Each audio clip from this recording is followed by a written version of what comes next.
Hi, traders. Let's have a great week. This is Dale Pinkert, Twitter handle at Forex Stop Hunter. Going to start off with a 4-hour look at Euro Pound. It's my contention that Euro Pound is heading higher. I like breaks back to the moving average between here and 86, risking maybe 50 to 100 pips. My bet is that should the dollar advance continue, that the euro will hold up better than cable. There could be some tape bombs with cable this week. We also have the Fed this week.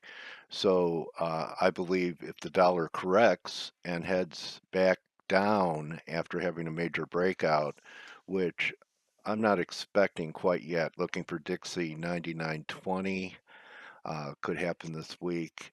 My bet is if the dollar weakens, that the euro will outperform on the upside compared to cable, and if the dollar strengthens, the euro will hold up better than cable on the decline with dollar strength. So looking to buy it, think there's potential for 88 handle on euro pound. So that's one of my currency speculations for the week. I'd like to move to a metal now. I do believe that copper is signaling weakness in the global economy. Now, is it going to be because of a trade deal not happening that the market already has priced in that even if it's symbolic, it's a good deal?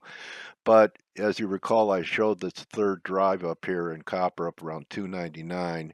Pretty good break, didn't quite take out the lows from the 25th of March, was right around the equinox, and it looks like we're in a recovery mode. I am viewing this recovery as a bear market rally in copper. Would love to see a rally with perhaps risk on and another push higher in equities, the copper to be able to rally back towards 292, 293, which would be a shorting opportunity in my view. You would have to manage your risk with stops over $3. We break out over that three drive formation. You have to get out of the way and recognize that if you don't learn how to change your mind, you won't have any change left. So that's how I would manage the risk on that.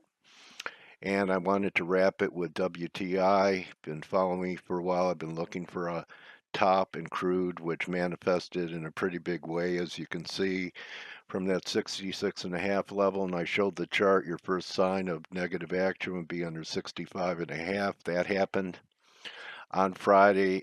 Then we got to what was a breakout that I felt could end up being a failed breakout at the 64.60 level. That was taken out, and here's this throwover line. This whole thing was a throwover of a large daily megaphone formation or a wedge line. We're back inside of this formation. I'm looking to sell any strength in crude back toward 370, and even if we trade above this line again, I believe there'll be good selling interest right around 64.5.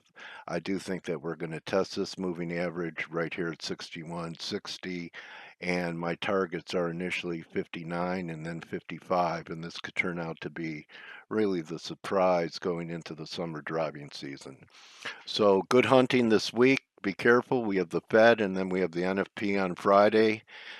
Don't try and predict the reaction, react to the reaction. And don't just count your pips, count your blessings. Adios, everyone. Dale Pinkert, Forex Stop Hunter. I know where your stops are.